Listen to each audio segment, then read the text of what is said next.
সুপ্রভাত বন্ধুরা, আশা করব তোমরা সবাই ভালো আছো। আজকের তারিখ হলো 7/4/2024 রবিবার। আমি চলে এসেছি বজবজ বালিঘাটে, যেখানে সব ঠাকুর ভাসান হয়। তোমরা একবার আমি ছবিটা দেখাচ্ছি, সকালবেলার ছবি। এখন সকাল 5টা বাজে।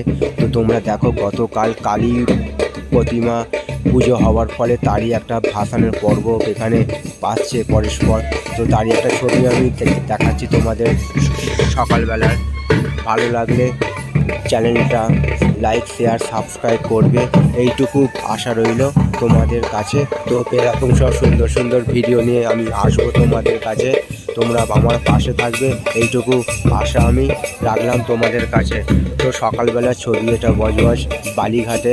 তো তোমরা একবার দেখো ছবিটা। কালী প্রতিমা ভাসান করতে এসেছে।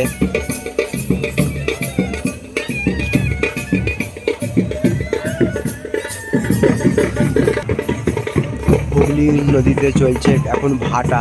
তোমাদের আমি ছবিটা দেখাচ্ছি, সকালবেলার ছবি এটা। আশা করছি ভিডিওটা তোমাদের ভালো লাগবে। ভালো লাগলে চ্যানেলটা লাইক, শেয়ার, সাবস্ক্রাইব করবে, এইটুকু আশা রইল তোমাদের কাছে। তো এখন বজবজ ফেরিঘাট সার্ভিসও বন্ধ আছে গতকাল 6/4/2024 থেকে 11/4/2024 পর্যন্ত। 12/4/2024 থেকে আবার চালু হবে। তো তোমাদের আমি বার্তাটাও সঙ্গে পৌঁছে দিলাম।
আশা করছি ভিডিওটা তোমাদের ভালো লাগলে চ্যানেলটা লাইক, শেয়ার, সাবস্ক্রাইব করবে, এইটুকু আশা রইল তোমাদের কাছে। সবার জন্য শুভকামনা রইল আমার পক্ষ থেকে।